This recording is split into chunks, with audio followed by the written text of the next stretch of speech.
Anyway, go ahead, Mike. So I did send you guys a Guardians topic, and it was not this, and we have a little time, so let's get to that. The AL, obviously, we'll go forward real quick, but fan votes determine the starters in the All-Star game.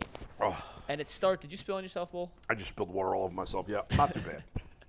Hopefully, didn't get on the mic too bad. Yeah, that's what I was. Your shirt, I'm not worried about. Yeah, as not long worried as the about mic's my shirt. okay. Go ahead. All right, so you can vote for anybody, any position. They whittle it down to finalists, and no Guardians made the finalists in the American League to be voted as an All-Star starter. Which is not surprising. Not because surprising. a lot of fans, even our fans, and our fans have no right to complain because our fans are big homers. We have a higher percentage of homer fans in Cleveland than probably most cities. Oh, I think they're all insufferable homers in every market. Yes, but you mean to tell me the Red Sox and Yankees and come on, Phillies? All right, let me correct myself. There's higher percentage of homers in Cleveland because Cleveland is probably the least transient big city in America, Well, or one of the least transient. All right. Detroit. That's what I'm saying. There's some truth to what you're saying. I'm not saying Yankee fans are just as big of homers as Guardians fans, but people in New York, there's many more people that root for other teams besides the Yankees or the Mets. When I vote for the All-Star game, I don't vote. Like when I see the Guardians and other teams put out, like, vote for all our players. No, I'm not voting for Ahmed Rosario and Miles Straw for All-Star. You're a lame ass if you do that. The only time I ever consider the team, Guardians and the Cubs, when I vote, is if I think it's a tie, or essentially a tie. Then I'll pick a player I like better. Otherwise, I pick the best player at the position. In terms of snubs, you're going to get snubbed. The Guardians don't have a huge fan base. In my opinion, Jose should have been a top 2 finisher at third base. As good a year as Naylor's having, I don't think he's a top. I don't think he got snubbed from being up there. I believe he's leading all first basemen in RBIs. That is correct. So on that, oh my God! I just had a major brain fart when I was looking at like WAR leaders by position. Yeah. For some reason, with Naylor, I put outfield. I don't know why That's I did back that. A few years. I have no idea why I did that. Yeah, no, So maybe Naylor got. the snub thing to me is hard because if you put Naylor there and you take out Vladdy, you can't take out Vladdy. Okay, you put Naylor there and you take out Yandy. Yandy Diaz is having a fantastic year. So now you're saying Yandy got snubbed. So it's really hard to say that there's necessarily a snub, but. For me, it's third base and Jose because Matt Chapman's numbers compared to Jose, it's not even close. No. Yeah, third base is the snub. Even though I screwed up and looked at outfielders, he didn't get snubbed. I mean, look at that. Look at that. Yeah, I was gonna say that too. For me, it was Jose Ramirez. I mean, he has more RBIs than Chapman. He has the highest batting average of any third baseman in the American League. The highest OPS of any third baseman in the American League. And the highest WAR. Yeah, highest WAR, didn't know that. But he's second in AL in batting average with runners in scoring position, and he's top 5 in home runs. So to me, if there was a quote-unquote snub, it would be Jose Ramirez. I think they both have a chance to go to the All-Star game. Who is the third? Who's the third? Who would be the third? Who would finish third in the MVP, the All-Star voting at first base? Give me 1 sec. I mean, Yandy and Vladdy are going. Yes, they both belong. And I put them both over. It's interesting that Yandy has less RBIs significantly than Naylor, and yet Yandy has a significantly better OPS. Well, I think he's not really in a run-producing spot in their lineup. Right. So I think that probably has a lot to do with it. I haven't looked at the Rays. He used to. You wanted first base? Sorry. Yeah, first base. Who's third? Third is Turner. Anthony Rizzo, then Nathaniel Lowe, then Ty France, then Jose Abreu, then Jared Walsh, then Ryan Mountcastle, Josh Naylor finished. Jared Walsh is in the minors. Jose Abreu has a lower OPS than even Miles Straw. He's one of the worst players in baseball. Anthony Rizzo's not having a great year. Ty France has been good in Seattle. Ty France is. Who'd you say before Rizzo?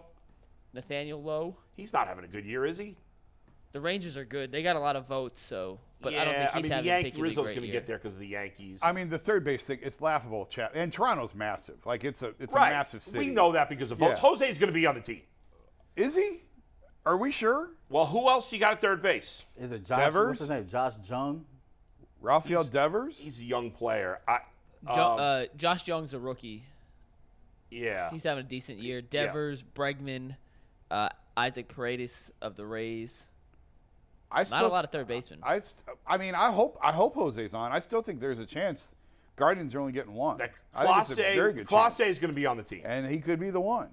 Yeah, I mean, Naylor and Ramirez are both having all-star caliber seasons. They are having all-star caliber seasons, but there's limited spots. Everybody's got to have a representative, and they're not having a very good year. I think Ramirez will get in and Naylor will not. That's my guess. On reputation alone, yeah, Jose may get in. Right. And the fact that I'm going to say Clase and Ramirez get in, Naylor falls short. Now, if there's enough guys that drop out, maybe Naylor gets in too. Mm-hmm. You know, which is what happened. Wasn't that what happened with Jared Allen in the NBA a few years ago? Yeah. Guys dropped out and he ended up. It seems in NBA, especially when it's in cold weather cities, guys tend to dip more on All-Star Weekend. Where's the All-Star game this year? Seattle? Yes. It's kind of a nice looking. Well, no, I'm saying in the NBA. Yeah, no, I got you. But MLB, they seem to really more guys show up. Unless you're hurt. Unless guys are hurt. Well, Aaron Judge is going to get in, and he's not going to be able to play. He's not playing. By the way, Aaron Judge, even though he's missed half the season, has 11 more home runs than all the Guardians outfielders combined. And he's not. I don't think he's missed half the season, but he's missed a lot. He's missed a lot. He's been out for a while. You know, he cashed in big time. Outside of last year, he's never been healthy for a full season. Well, this year it was that stupid thing on the wall. But he's had a lot of things like that. Some guys just have bad luck like that for whatever reason. So, I think we'd all agree that Ramirez, between the two, Ramirez got snubbed. But Naylor's having at minimum a borderline all-star season. He is. Yeah, he is. He's having a really. Those are two of the few guys that are not the problem on this team. Certainly. Speaking of guys on the Guardians, Gavin Williams makes his second start in the majors today against Kansas City and their young pitching stud in Brady Singer. He's a little further ahead in the developmental stage than Gavin Williams is, but Williams, you projected 12 strikeouts in his first start. I was way off. Did not come true, but he did rebound pretty nicely, and overall I think was a solid first outing. What do you expect in start number 2 for the Guardians top prospect? So in his first start, he faced a AAA lineup in Oakland. Mm-hmm. And he didn't pitch great. But, as Mike said, he did a nice job because he looked like he was going to get knocked out of the game in the inning he gave the 4 runs, which I think was the third. It was third inning. When the legendary Ryan Noda hit a 3-run home run. And now he's facing basically another AAA lineup. Yeah, in Kansas City, who's almost as bad as Oakland. So now he's got the jitters gone. Again, I'm saying 12 strikeouts tonight. Let's go, Gavin Williams. So I told Mike this morning in our pre-production that I felt like, Gavin Williams, number 1 prospect for the Guardians. You remember all the hype videos and all the talk. And for anybody, no matter how good you are, there will be nerves there. I'm with you. Yeah. I think their nerves are gone. I know enough to know, that 97, 98 mile per hour fastball that we saw, that's legit, and that was without him trying. I've been told that this kid, when he reels back, he can throw it 102. Yeah. So I feel like if he had better command of his fastball, I watched his first start, and I thought his off-speed stuff had a lot of movement to it. I think if he could command his fastball early, I think it'll help with his off-speed pitches. I'm going Gavin Williams over 9 strikeouts today. What is the over? It was 5.5. He didn't go over that. I thought it was a lock, but it's 5.5 again today. 5.5 Go ahead, Jason. What do you got for? Well, I like that they timed it this way. I don't think it's coincidence that his first 2 starts came against Oakland and Kansas City. Right. I think that's, certainly injuries play into that as well. But it lined up nicely for him to be able to start off this way.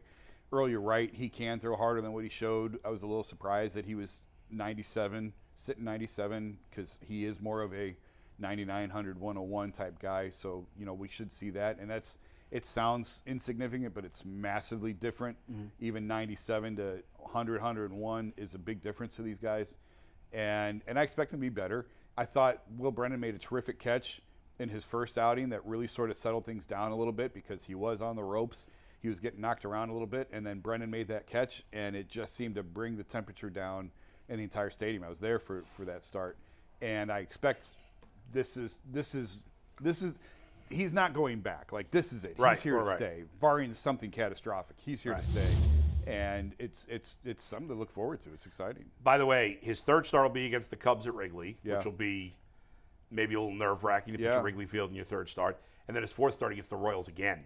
Oh, wow. So, the Cubs lineup's okay. But It's set up nicely for him. Three of his first 4 starts against the Royals and A's, so that does work out nicely. I'd expect him to pitch well tonight. They need to win.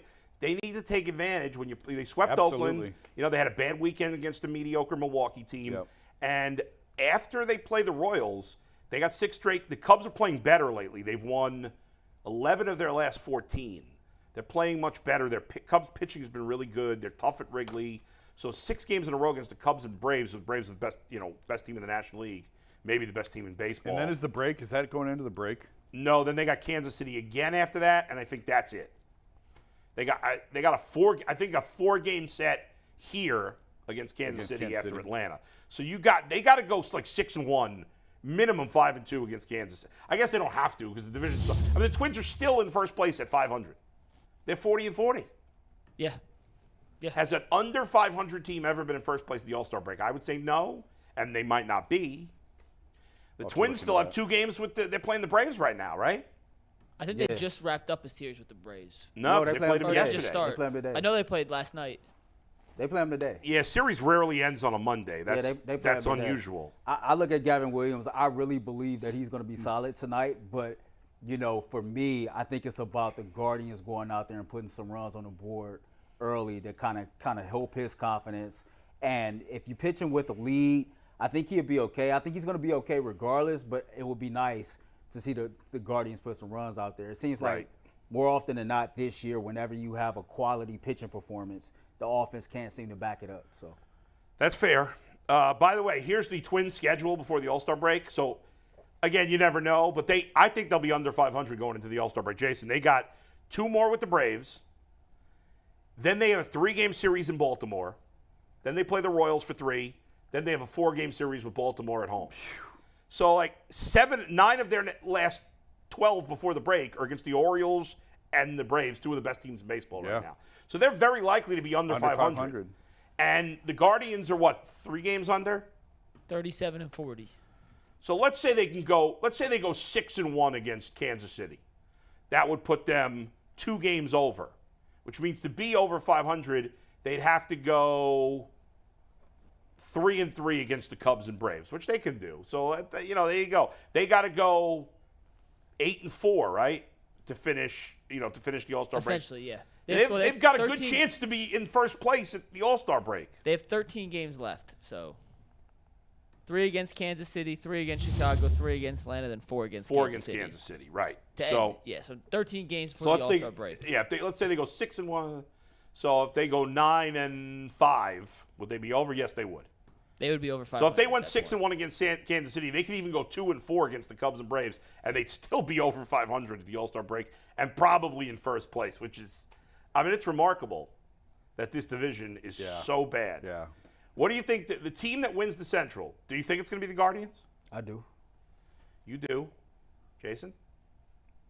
It just doesn't feel like it's a year where they can put it all together, but there's nobody else to do it. Right. How many wins? How many wins does the division winner have? 85, 84, 85. I was gonna say somewhere between 84 and 90. No, that's a big gap. 84 and 90. In '97 they won 87 and went to the World Series. That's right. Well, the Cardinals, remember the year the Cardinals were the wild card and won the World Series not too long ago? They didn't have a ton of wins, I don't think. What about the Nationals? I know, going into the All-Star break the year they won. Well, they had a losing record. They had a terrible record. Right. So did the Braves, actually, when they won the World Series 2 years ago. Yeah. I'll say yes. They're still going to win the division. I keep going back and forth. I know. I've been saying all along they're going to win it. It's hard to have any confidence in I them. think they're going to win it with 84 wins. Yeah. And they're not going to do anything in the playoffs, and that's why I still think they're going to trade Bieber. I still think they should trade Bieber. I do too. By the way, let me give you some advice. Not that anybody cares about me. I want to say this: the Cubs absolutely should trade Marcus Stroman, 100%. They should not sign him to a long-term deal. Get his ass out of town. His season is an anomaly. The fact that he's leading the National League in ERA is a total fraud. He is going to go back to being mediocre like he is. And the Cubs would be idiots if they sign him to an extension. All right, Mike, go ahead. So let's move on to talk a little of Bull's favorites, some off-season Cavs stuff.